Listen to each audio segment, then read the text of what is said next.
Welcome back guys. आपके mind में एक क्वेश्चन आ रहा होगा कि भाई हमने तो HTML सीरीज को फॉलो किया और आपका जो 2.5 प्लस आवर्स का जो HTML का कंटेंट था उसको भी हमने जो है वो यहाँ पर कंप्लीट कर लिया है, बट आगे क्या। जरूर से हम देखेंगे कि आगे क्या होने वाला है, मतलब आगे हम क्या सीखने वाले हैं। और अगर आपने उस वाले वीडियो को अगर नहीं देखा या फिर उस प्लेलिस्ट को अगर एक्सेस नहीं किया है तो link is in the description, वहाँ पर जाके आप जो है वो चेकआउट कर सकते हो। तो अगर आप यहाँ पर नोटिस करोगे, यहाँ पर हमारे पास एक बेसिक सा HTML पेज है और जिसको आप जो है वो बहुत ही आसानी से क्रिएट कर सकते हो।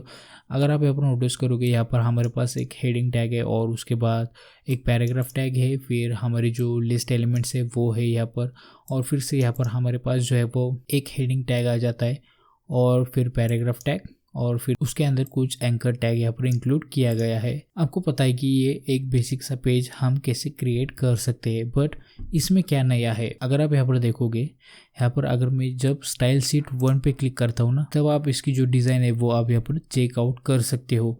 ये हमारा वही HTML का पेज था, वही सेम स्ट्रक्चर था, वही सेम कोड था, बट इसको जो है वो हमने कुछ डिफरेंट तरीके से डिज़ाइन किया है। और जब मैं यहाँ पर स्टाइल शीट 2 पे क्लिक करता हूँ तब इसका जो डिज़ाइन है वो कुछ डिफरेंट बन जाता है। यहाँ पर भी जो कोड है वो सेम है और इसका जो कंटेंट है वो भी सेम है। सारा कुछ जो आपका HTML का कोड था पहले वाला वही सेम यहाँ पर है, और आगे जो मैं और 2 दिखाऊंगा वहाँ पर भी सेम ही है। तो यहाँ पर आप देख सकते हो, यहाँ पर इसकी जो स्टाइल है वो भी अलग है और यहाँ पर जो स्टाइल शीट नंबर 4 की जो स्टाइल है वो भी अलग है। तो भाई ये कैसे, मतलब इसका फंडा क्या है। इस वाले HTML पेज को हमने 4 डिफरेंट स्टाइल में कैसे क्रिएट किया, यही पर हमारा जो आज का वीडियो है वो है। बेसिकली आज की इस वीडियो में हम देखने वाले इंट्रोडक्शन टू CSS, यानी देखेंगे कि यार जो हमारा CSS होता है वो क्या होता है और इसके यूज़ करने के फ़ायदे तो आपने अभी देखे ही है। बेसिकली हम CSS का यूज़ जो है वो HTML पेजेस को स्टाइल करने के लिए करते हैं। और अगर आप पूछोगे CSS का फुल फॉर्म क्या है, तो बेसिकली CSS का फुल फॉर्म है कैस्केडिंग स्टाइल शीट। और आपको इसके फुल फॉर्म से अंदाज़ा लग गया होगा। कैस्केडिंग स्टाइल शीट मतलब ये एक ऐसी लैंग्वेज तो नहीं है, बट एक ऐसी मान लीजिए जो हमारी HTML जैसे हाइपरटेक्स्ट लैंग्वेज होती है ना, वैसे ये एक CSS हमें किसी भी चीज़ को स्टाइलिंग करने के लिए काम में आती है। और किसी भी चीज़ मतलब HTML को स्टाइल करने में काम में आती है। और यहाँ पर हम सिर्फ CSS के बारे में नहीं देखेंगे, हम इस वीडियो सीरीज़ में हम जो है वो CSS के कुछ फ्रेमवर्क्स है जो कि हमारी ज़िंदगी को आसान कर देते हैं, उनके बारे में भी हम जो है वो देखने वाले फॉलोइंग वीडियोस के अंदर। तो सबसे पहले बात करते हैं कि यार CSS कैसे, मतलब क्या करने का होता है। तो बेसिकली यहाँ पर मैं एक index.html का पेज बना लेता हूँ, फाइल बना लेता हूँ। तो भाई यहाँ पर आप HTML क्यों पढ़ा रहे हो, वो तो हमने कर लिया है। तो कैसा है ना, अगर आपको CSS सीखना है तो आपको जो है वो HTML आना ही चाहिए। अगर आपको HTML नहीं आता है तो CSS सीख कर कुछ फ़ायदा नहीं है। यानी आप CSS कहाँ पर अप्लाई करोगे जबकि आपको जो है वो HTML आता ही नहीं है। तो यहाँ पर हम जो है वो एक HTML फाइल क्रिएट करेंगे और यहाँ पर इसके जो नाम है वो हम यहाँ पर दे देंगे इंट्रो टू CSS। यस बड़ा कर लेते, अरे ये क्या, ओके। तो यहाँ पर ये हो जाने के बाद यहाँ पर हम एक H1 टैग ले लेंगे और यहाँ पर लिख देंगे दिस इज़ अ हेडिंग, और इसका जो T है उसको भी हम जो है वो यहाँ पर बड़ा कर लेंगे। और ये हो जाने के बाद एक P एलिमेंट लेंगे, दिस इज़ पैरा 1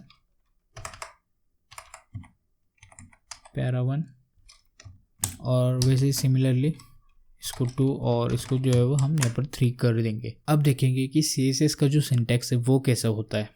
इसके लिए मैं क्या करूँगा, उससे पहले हम देखेंगे कि आप HTML डॉक्यूमेंट के अंदर CSS को कैसे इंक्लूड कर सकते हो। बेसिकली हमारे पास CSS इंक्लूड करने के 3 टाइप आते हैं। जो हमारा पहला टाइप होता है वो होता है इनलाइन, यानी आप जो आपका ये टैग है ना, इसके अंदर ही आप जो है वो स्टाइल एट्रीब्यूट का यूज़ करके इसे जो है वो आप स्टाइल कर सकते हो। कैसे, अगर मैं आपको यहाँ पर दिखाऊँ, एक बेसिक सा एग्जांपल देखिएगा स्टाइल करने का। तो यहाँ पर मैंने क्या किया, हमारा जो H1 एलिमेंट है, हेडिंग एलिमेंट है, उसके अंदर हमने जो है वो स्टाइल एट्रीब्यूट ले लिया है। और यहाँ पर मैं क्या करूँगा, इसका जो कलर है उसको मैं यहाँ पर कर दूँगा रेड। ठीक है। इसका जो कलर है वो मैंने यहाँ पर जो है वो रेड कर दिया है। और अगर आप इसे लाइव सर्वर की मदद से देखेंगे ना, तब आप यहाँ पर देख सकते हो इसका जो कलर है वो रेड हो चुका है। और सिमिलरली हम जो है वो इस स्टाइल एट्रीब्यूट का यूज करके हम जो है वो बाकी के एलिमेंट्स को भी स्टाइल कर सकते हैं। तो ये हो गया हमारा पहला टाइप। और जो हमारा दूसरा टाइप है ना, वो या तो आप बॉडी के अंदर या फिर आप हेड टैग के अंदर जो है वो इसे यूज कर सकते हो। सिंपली आपको क्या करना है, आपको एक HTML टैग का यूज करना है जो कि है स्टाइल टैग। तो सिंपली आपको इसको जो है वो यहाँ पर लिख देना है और इसके अंदर आपका जो एक्चुअल कोड है ना वो यहाँ पर आ जाएगा। मान लीजिए कि मुझे जो है वो पैराग्राफ को स्टाइल करना है, तो यहाँ पर मैं क्या करूँगा, P एज ए सिलेक्टर लूंगा। और सिलेक्टर्स के भी 3 टाइप आते हैं, वो भी मैं आपको आगे बताऊंगा। यहाँ पर बेसिकली मैं यहाँ पर क्या करूँगा, जो हमारा यहाँ पर P टैग है ना उसको मैं यहाँ पर ले लूँगा और यहाँ पर मैं ओपन कर लूँगा करली ब्रेसेस को। और ओपन करने के बाद एंटर कर दूँगा और यहाँ पर मैं क्या करूँगा, यहाँ पर कलर इक्वल टू क्या करूँगा, यहाँ पर हम कलर लेंगे ब्लू यहाँ पर कलर लेंगे, कंट्रोलर से सेव करेंगे। और अगर हम इसे व्यू करेंगे ना, तब आप यहाँ पर नोटिस करना यहाँ पर ये ब्लू नहीं हुआ। 1 मिनट, कुछ तो गड़बड़ है शायद। ब्लू की यार स्पेलिंग ही गलत है, तो कैसे कलर होगा। तो सिंपली हम यहाँ पर ब्लू लेंगे और इसे अगर व्यू करेंगे ना, तब आप यहाँ पर नोटिस करना जो हमारे पैराग्राफ एलिमेंट्स थे, तीनों पैराग्राफ एलिमेंट्स हमारे यहाँ पर जो है वो कलर हो चुके हैं। तो ये था हमारा बेसिक सा HTML का कोड। अगर हम इस कोड के अंदर डीप डाइव करेंगे ना, तब आप यहाँ पर नोटिस करना यहाँ पर जो आपका P है वो एक सिलेक्टर है। और यहाँ पर 3 टाइप के सिलेक्टर आते हैं। एक आपका होता है HTML टैग का, जो कि यहाँ पर हमारे केस में है P। और एक आता है आपका ID का सिलेक्टर। और जो हमारा दूसरा आता है वो है क्लास का सिलेक्टर। मान लीजिए यहाँ पर हमने जो है वो एक P एक ऐसे ही रहने देंगे, जो कि होगा हमारा HTML टैग। और जो हमारा दूसरा P है उसको हम एक क्लास देंगे para2 नाम से। और जो हमारा तीसरा P का एलिमेंट है ना, उसको हम यहाँ पर एक ID देंगे para3 नाम से। अगर मान लीजिए मुझे इन तीनों P को जो है वो डिफरेंट स्टाइल करना है, तो मैं यहाँ पर कैसे करूँगा। यहाँ पर ये तो P जो हमारा P टैग है ये सारे P टैग के लिए हो गया।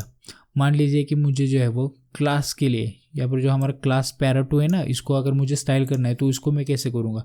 तो सिंपली इसके लिए आपको क्या करना है, यहाँ पर नीचे आना है और सिंपली आपको जो है वो पीरियड का इस्तेमाल करना है। पीरियड यानी आप इसे जो है वो फुल स्टॉप भी कह सकते हो। इसका यूज़ करके आपको अपने जो यहाँ पर क्लास डिफाइन किया है ना, वो आपको यहाँ पर लिख देना है। और सिंपली आपको करली ब्रेसेस ओपन करके यहाँ पर आपको जो है वो उसकी जो स्टाइलिंग है वो आपको यहाँ पर लिख देनी है। जैसे कि मैंने यहाँ पर लिखा ग्रीन। और अगर आप इसे व्यू करोगे ना, तब आप यहाँ पर नोटिस करना ये हमारा जो क्लास है वो यहाँ पर ग्रीन हो चुका है। उसी तरीके से अगर आपको यहाँ पर ID वाले को स्टाइल करना है, तो आप उसको कैसे करोगे। सिंपली आपको यहाँ पर नीचे आना है और आपको यहाँ पर हैश का यूज़ करना है, हैश सिंबल का। और जो सेम है जो आपने इसको नाम दिया है ID को, वो आपको यहाँ पर दे देना है। और आपको ओपन करना है करली ब्रेसेस। और उसके बाद यहाँ पर आपका जो स्टाइलिंग का कोड है वो आप यहाँ पर लिख सकते हो। जैसे कि मैंने यहाँ पर कलर, यहाँ पर हम कलर जो है वो पर्पल कर देंगे। और अगर हम इसे व्यू करेंगे तो आप यहाँ पर देख सकते हो ये जो है वो हमारा ID जो है वो हमारा पर्पल हो चुका है। तो कुछ इस तरीके से हमारे जो सिलेक्टर्स है वो यहाँ पर काम में आते हैं। तो यहाँ पर हमने 2 टाइप देखा, एक था हमारा इनलाइन और दूसरा था हमारा इंटरनल CSS। इसे जो है वो हम इंटरनल CSS बुलाते हैं। मतलब बॉडी या फिर कह लो हेड टैग के अंदर जो कोड होता है ना CSS का, उसको जो है वो हम इंटरनल CSS बुलाते हैं। तो गाइस यार आप बात करते हैं नेक्स्ट हमारा जो टाइप है CSS इंक्लूड करने का, वो क्या है। तो सबसे पहले मैं इसे कमेंट आउट कर देता हूँ। तो ये बेसिक सा कमेंट आउट था हमारे HTML टैग का। अब मान लीजिए मुझे जो है वो इसको मैं यहाँ पर भी इस वाले लाइन को जो है वो मैं कमेंट आउट कर दूंगा। और यहाँ पर इसकी जो स्टाइलिंग है इसको मैं यहाँ पर निकाल दूंगा। इसका जो स्टाइल एट्रीब्यूट है वो यहाँ पर मैंने निकाल दिया। इसे मैं कमेंट आउट कर रहा हूँ इसलिए क्योंकि मुझे जो है वो आपको कोड देना है, इसलिए। अब मैं क्या करूँगा, अब हम देखेंगे थर्ड टाइप के बारे में, जो कि है एक्सटर्नल CSS। इसके लिए हम क्या करेंगे, यहाँ पर एक एक्सटर्नल फाइल क्रिएट करेंगे CSS.css एक्सटेंशन की। जैसे कि हम यहाँ पर क्रिएट करेंगे main.css।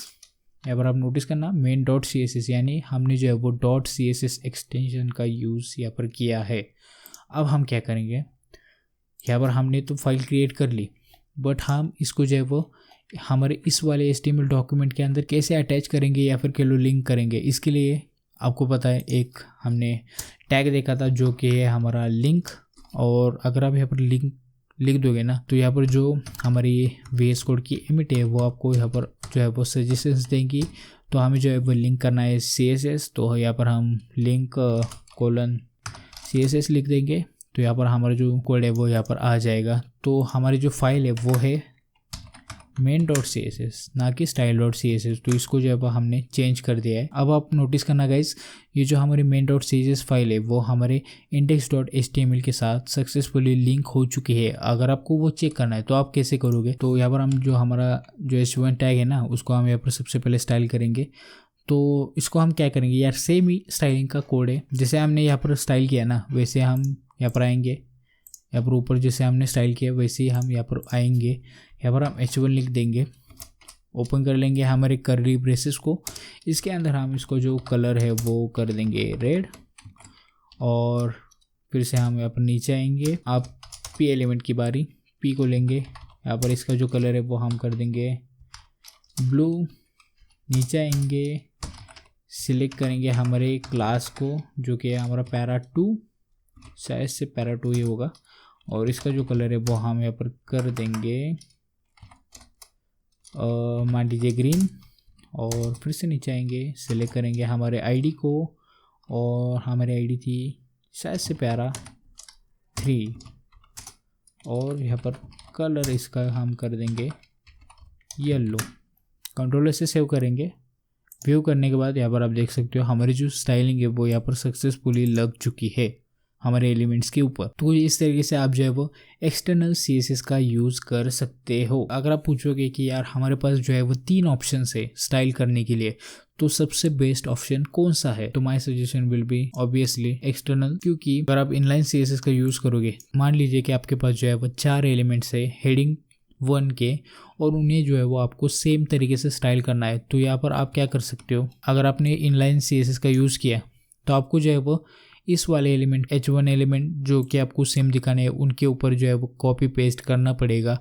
और जब आप जो है वो इंटरनल CSS का यूज़ करते हो तो आपका जो कोड है ना, जो आपकी HTML फाइल है वो बहुत ही बड़ी बन जाएगी, और इसके वजह से आपके जो वेबसाइट की जो परफॉर्मेंस स्पीड है ना वो यहाँ पर जब वो बहुत ही ज़्यादा डिक्रीज हो जाएगी, और यहाँ पर आपको उतना ज़्यादा जो है वो परफॉर्मेंस है आपके वेबसाइट का, या फिर जो आपकी ऑडियंस एक्सपेक्ट करती है आपके वेबसाइट से, वो यहाँ पर आपकी जो है वो बहुत ही ज़्यादा डिक्रीज हो जाएगी। और जब आप यहाँ पर एक्सटर्नल का यूज़ करते हो ना, एक्सटर्नल CSS, तो आपकी जो कोड की रीडेबिलिटी है वो भी यहाँ पर बढ़ जाती है, और जो आपके स्टाइलिंग की यूजेबिलिटी है वो भी यहाँ पर जो है वो बढ़ जाती है। तो गाइस यार, हाँ, आज के वीडियो में बस इतना ही। आने वाली वीडियोस में हम जो है वो CSS के बारे में बहुत कुछ एक्सप्लोर करने वाले हैं। अगर आपने इस वीडियो को यहाँ तक देख लिया है और आपको वीडियो पसंद आया हो तो जरूर से एक लाइक दीजिएगा। कमेंट में बताइए कि आपको ये वीडियो कैसा लगा, और इस वीडियो को आपके फ्रेंड्स या फिर फैमिली मेंबर्स के साथ शेयर करना ना भूलिएगा। एट लास्ट, अगर आप इस चैनल पर नए हो तो सब्सक्राइब और बेल आइकन का बटन हिट कर दीजिए,